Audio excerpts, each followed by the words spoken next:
Alors qu'elle s'apprêtait à assassiner un chef de gang, une douleur fulgurante l'a saisie au moment crucial, provoquant un tir accidentel et l'échec de sa mission. Voyant sa cible sur le point de s'enfuir, Kate s'est immédiatement lancée à sa poursuite. D'un mouvement fluide, elle a glissé au sol, verrouillé le véhicule cible avec précision et pressé la détente pour l'intercepter. Mais la douleur l'a de nouveau submergée, la contraignant à abandonner. Les rues grouillaient de membres du gang. Kate a dû voler une voiture. En démarrant, elle s'est restée stupéfaite par ce qu'elle a découvert à l'intérieur. Elle a écrasé l'accélérateur pour fuir au plus vite. Pourtant, une nouvelle crise de douleur l'a frappée, lui faisant perdre le contrôle du véhicule. La voiture a fait plusieurs tonneaux avant de s'immobiliser sur le bas-côté.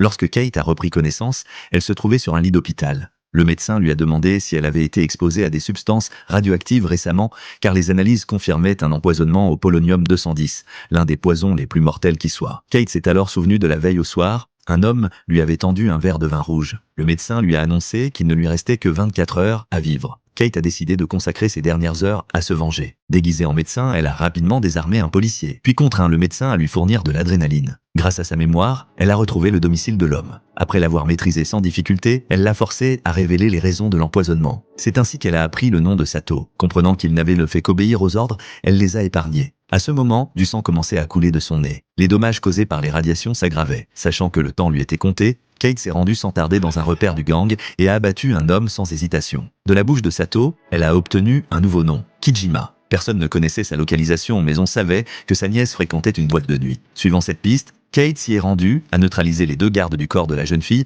et l'a emmenée de force. Utilisant le téléphone de celle-ci, elle a appelé Kijima et exigé de le rencontrer dans l'heure, sous peine de ne jamais revoir sa nièce. Ce film s'intitule « Kate,